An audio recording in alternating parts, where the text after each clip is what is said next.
بسم اللہ الرحمن الرحیم۔ السلام علیکم۔ مسجد نبوی صلی اللہ علیہ وسلم۔ مکہ سے ہجرت کر کے جب مسلمان مدینہ چلے گئے تو وہاں پر آہستہ آہستہ مسلمانوں کی تعداد بڑھتی گئی۔ کچھ لوگ پہلے سے مدینہ میں موجود تھے جو ہجرت مدینہ سے پہلے مسلمان ہو چکے تھے۔ اب مدینہ میں عبادت کے لیے ایک مسجد کی ضرورت تھی، چنانچہ نبی اکرم صلی اللہ علیہ وسلم نے جس جگہ آپ کی اونٹنی بیٹھی تھی مسجد تعمیر کرنے کا اعلان کیا۔ یہ جگہ حضرت ابو ایوب انصاری رضی اللہ تعالیٰ عنہ کے گھر کے سامنے تھی۔ جب آپ صلی اللہ علیہ وسلم نے اس کے بارے میں دریافت کیا تو معلوم ہوا کہ یہ جگہ تو یتیم بچوں کی ہے۔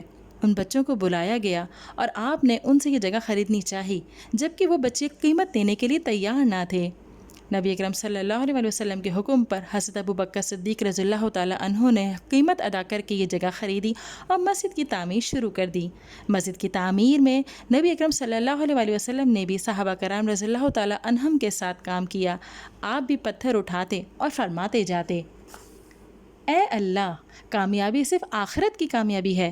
اے اللہ، مہاجرین اور انصار کو بخش دے۔ یہ مسجد انتہائی سادہ تھی۔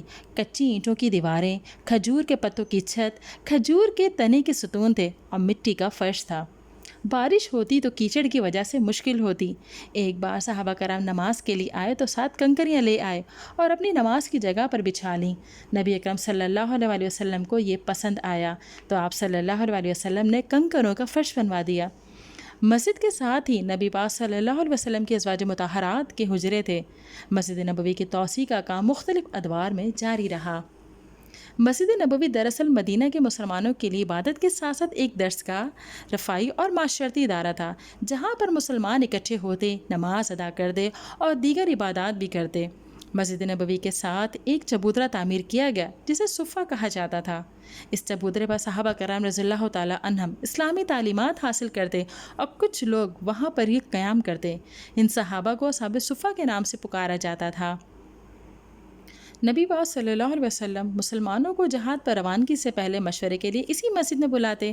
آپ دیگر ممالک اور قبائل سے آنے والے وفود کو بھی یہیں ملتے۔ مسجد نبوی کی اہمیت درج ذیل نکات سے بھی سمجھی جا سکتی ہے۔